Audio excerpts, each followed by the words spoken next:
Meeting. Today is Tuesday, September 28th, 2021 at 7 p.m. I call this meeting to order. First item on the agenda is a presentation by Rachel Marchbanks and Shaq Powers, Colorado COVID-19 Regional Resiliency and Recovery Roadmaps. Okay, good evening, Shaq and Rachel.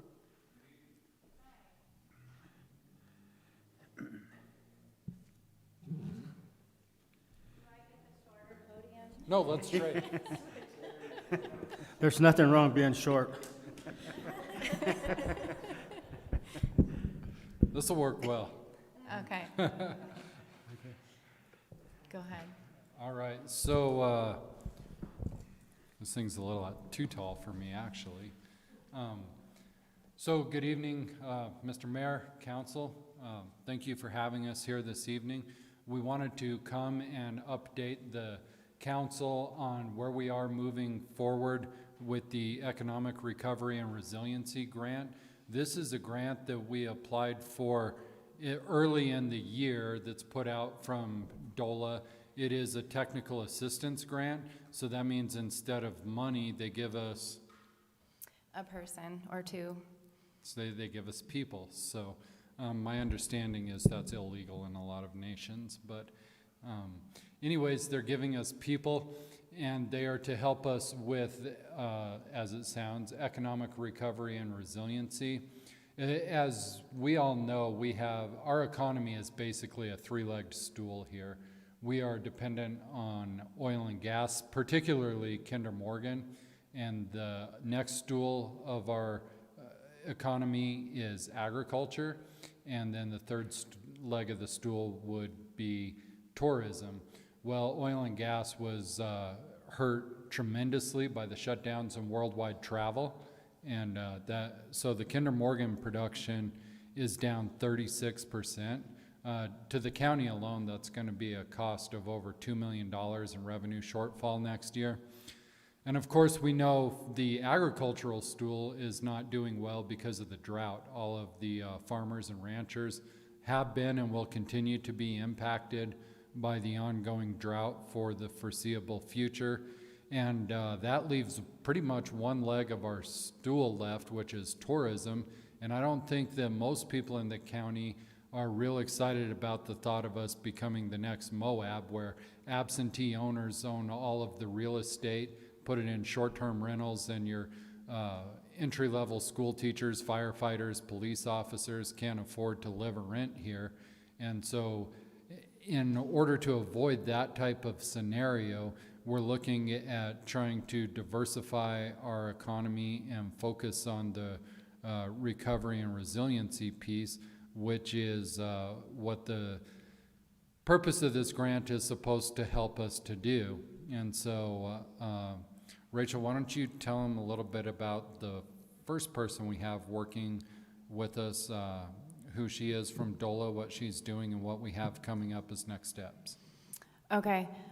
Before I mention that, I'll also mention that we're one of 16 that were chosen for the grant, and it's a regional team, so it's not just Montezuma County and the city of Cortez. It's all the municipalities within Montezuma County.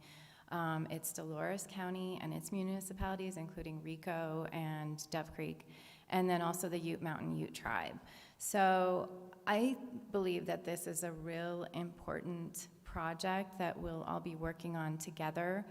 And I think one thing that we learned during COVID is that we're not in our own little islands, and we do need to, and we did, and we can continue that momentum. And so this is an opportunity for us to do that, because when something like a pandemic or a drought hits, it doesn't just hit our individual municipalities or counties, it hits all of us. And so we're all in this together. So currently we have a person, her name is Morgan Ferris. She works for DOLA, and she's the one that's organizing this and bringing us all together. We have a full day meeting scheduled for October 15th when all the team members are going to come together. I think it's about 30 people. Roughly, yes. And then from there, we'll move into the planning process of putting together a plan for the region on how we're going to address not only, recovering from this current crisis, but inevitable future crises, and plan for it in the long term. Like, what can we do to help diversify and strengthen our economy, which, affects everything. It affects our quality of life. So we'll be working with Morgan Ferris and then another group that's going to help us put together a plan, which will then be aligned with funding, so that once we come up with this joint plan, we can also implement it with some funding. Right, and so some of the things that we're thinking about going into this plan is we don't want to end up, the value of the grant is over $100,000, maybe closer to $200,000.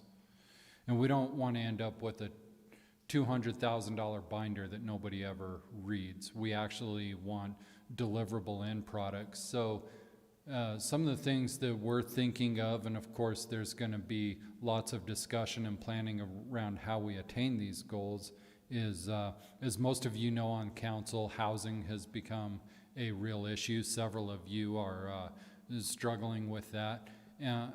And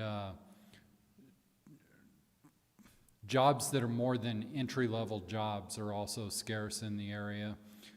Some of the things that we may have the potential to do and that we'll be working towards, when you think about Montezuma County and Cortez, everybody says you can't do anything there, you can't have any real industry because of the lack of transportation. There's no rail, there's no interstates, there's no major airports, there's no shipyards. And while all of that's true, we're not really in the middle of nowhere. If you look at a map, geospatially speaking, we might be remotely located, but it's exactly center in the middle of everywhere. We are equal distance to Denver, Salt Lake, Phoenix, Las Vegas, and even closer to Albuquerque and Santa Fe. Most of that region in between is some of the most natural disaster-free areas on the planet. We have no earthquakes, no tornadoes, no major floods, none of those things that affect housing in other areas. And so it would be the perfect place to manufacture homes to be distributed to the rest of the area where pre-manufactured homes make more sense than in other parts of the world. We certainly wouldn't want to put pre-manufactured homes in the hurricane zone of Louisiana, as they wouldn't stand up well here, but as we're surrounded by the largest Indian nation in the North America on 3 sides, a lot of places out there it just doesn't make sense to site build a house because getting all the materials there to do it is too cumbersome. So if we could recruit, for example, home manufacturers, the Navajo Nation has noted to us that they could use as many as 40,000 units last year. Well, those units would have to be built somewhere. And so that's one idea we have of moving forward, providing jobs and housing at the same time. And I just want to thank Rachel for bringing up the regional aspect of all of this, because this is something that really does affect all of us. When we think about the drought, as you know, the Ute Nation, the Ute Mountain Utes depend heavily on their bow and arrow farms down there, the Ute farms, and they only got 10% of their allocated water this year because of the drought. And I don't know how many of you are aware of this, but the city of Dove Creek that normally gets their water from MVI that was cut off earlier this summer, when they can't draw that, they draw off the pumps down at the river. Well, the town of Dove Creek is now estimating that they have enough potable water for the municipality until March. So these are things that we can't kick down the road any longer.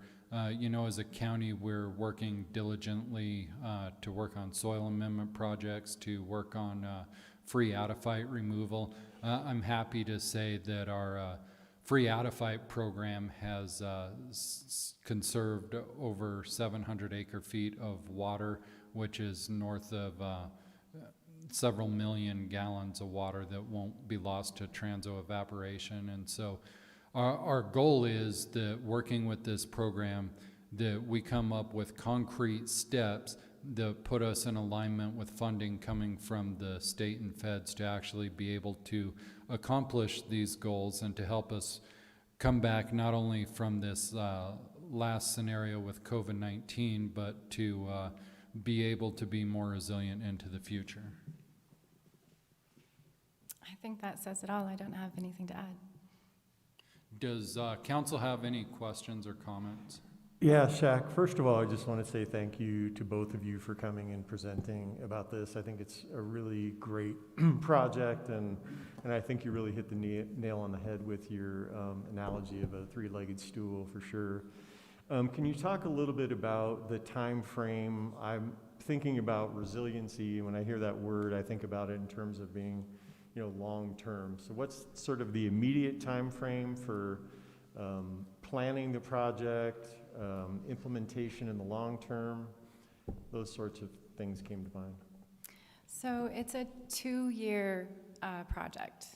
And I'm told that initially the first phase is going to be 6 to 8 meetings. So after we have this full day meeting on October 15th, then there will be some subsequent 2-hour meetings via Zoom likely. And after that, I'm not quite sure what the schedule will be like, but yeah, it's going to take a little bit of time. Yeah, I have a question, Shaq. Have you scouted out any locations for the possible manufactured housing areas, some land where it could be built and where people could live? So the county, independently of this grant, but as part of laying the roadwork for things that we're doing to hit the ground running, has met, and there's been members of the city staff that have been involved with that. Actually, all 3 municipalities have been involved with that, along with Montezuma Land Conservancy and the utility providers, to talk about areas that make the most sense rather than zoning by variance, trying to cluster these areas. We actually had a meeting specifically with Colorado Parks and Wildlife because we know a lot of our county is critical habitat during the winter, and so they also preferred that we have a clustered effect. And we've put out a survey to staff at the municipalities and to the utility providers and to the Land Conservancy to say, what are the areas that make sense to you to develop and to really focus our energies on getting utilities and infrastructure there so that when these places are ready to build, that we'll have a place for them to come to. And where we are right now in that process is we've identified some general areas around the city of Cortez, around the town of Dolores, and around the town of Mancos that we feel is suitable, and we're trying to identify particular parcels that may be available within those tracts of land, and then seeing where it makes the most sense to go after that. My question is more for our staff. Like this meeting on the 15th, I guess who's participating on the city's behalf? Is it staff? Is it council members? Is it a combination? Great question, council member. Staff will certainly be there, but that's not to say that council members can't be there. So you and any other council member are certainly welcome.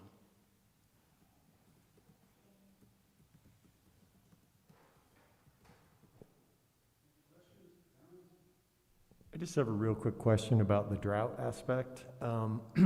Initially in conversations, were you talking about water conservation and sort of the security of water as municipalities or as the county, whether that's securing more water rights, that sort of thing? Is it one or both? Or it seems to me that, it's nature. it's kind of a difficult thing, and sometimes droughts can be cyclical, and it's one of the things we just can't predict. So I was just curious kind of what the initial conversations were about. Go ahead, I'll let you start. Okay. Well, that's one thing that we're hoping to discuss during this, because you're right, it's unpredictable. You know, there are some things that we can do to help folks save water. But I think that's one thing that we'll have to work out in the planning process. And there's going to be a lot of planning around that. Ultimately, we need better hydrology. Until then, though, there are things that we can do to conserve water and to be wise with the water that we have. And I think all three municipalities have taken steps over the last few years to make sure that that's happening. I know within the city of Cortez, you have the odd even watering days depending on which side of the street that you're on, and no watering between whatever time AM and PM, so that you're not wasting water during the day. One of the things that we'd really like to get more funding for, and that we'll be harping upon the state for, is trying to get money for our free Adafite program that I was talking about earlier. As you drive around the county, you can look in any drainage and they're completely full of Russian olives and tamarisk. We're losing upwards of tens of billions of gallons of water through transo-evaporation through those invasive tree species every year. So removing those is going to be a huge thing that we can do throughout the county to try and conserve water. Other things include working together on amending the soil so that the soil that we have retains water and uses water properly. As you know, the soil here is a real tight clay soil naturally. And so if you picture sponges, if you have like a regular sponge and you dip it in a bucket full of water and you pick it up and water's running out of it, and eventually it quits running out, but you can wring out more water. The different pores is like a good, healthy soil that has several different granulate sizes, some decaying organic matter and stuff like that.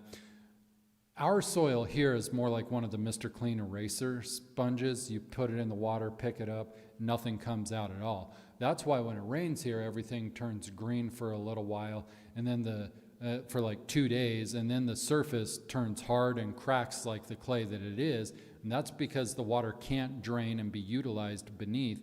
It is being forced to evaporate out of the ground, and that's what breaks up the soil on the clay. And then that water is trapped so tightly that it's not future available for plants to use in a healthy manner. One of the ways we're working on that is through our composting program at the landfill, which has been very important. Right now we use our carbon stock. So to make compost, you need 4 things. You need carbon, nitrogen, oxygen, and water. Our carbon stock is all the yard waste that we get, tree waste, stuff like that we grind up. And the city and Colby are very helpful in getting us some of that material. The nitrogen waste that we're using right now is the biosolids from the sanitation district, and that does make a compost. However, we have the ability to make much more compost if we could divert all the nitrogen within the county.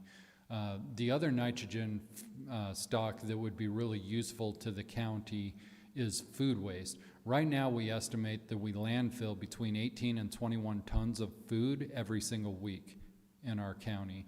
And so it's a shame to see that go to waste between supermarkets and restaurants, and when the casino's fully functioning, the casino. If we could instead turn that into a viable product that people want and need locally that will help us conserve water, and we don't have to ship that off like cardboard and paper and plastic and other recyclables, so all the money stays local with that. and we can meet CDPHE's recycling goals just from the tonnage of that alone. So as we begin constructing a new composting pad this next summer out at the landfill, we would appreciate City Council's support as we try to implement diversion from supermarkets and restaurants and other food waste producing industries. Not only will we be able to make more compost that will help us to conserve water and help our soil use water properly, but when you can avoid putting organics into a landfill, you avoid some of the problems that come with that, such as leachate production, which could eventually contaminate groundwater given long enough scenarios, and methane production as organics break down in the landfill. So that's something that we plan on working forward on going into the summer, and as we start discussing diverting food waste, we would appreciate the support of City Council on that as well.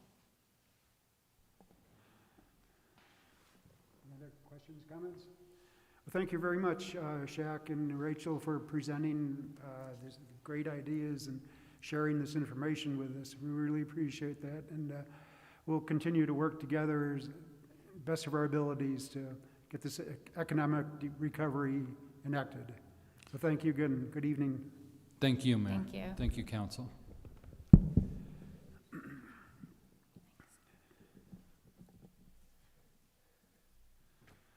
Okay, we have a little time for a general council discussion, if any. If not, I adjourn this meeting. Sir, just one quick, Yes, sir. just one quick thing. Recently, there was a Denver News, our broadcast, I just sent it to all of you, about the very thing I think Shaq was talking about. Buena Vista has a manufactured housing development boom, if you will, and the developer is building a factory to build the houses in Buena Vista. So it sort of gives you an idea of how that would all come together for the area. Thank you, Mr. Green, for that information. Yeah. Any other comments? Okay, we'll adjourn this meeting, then we'll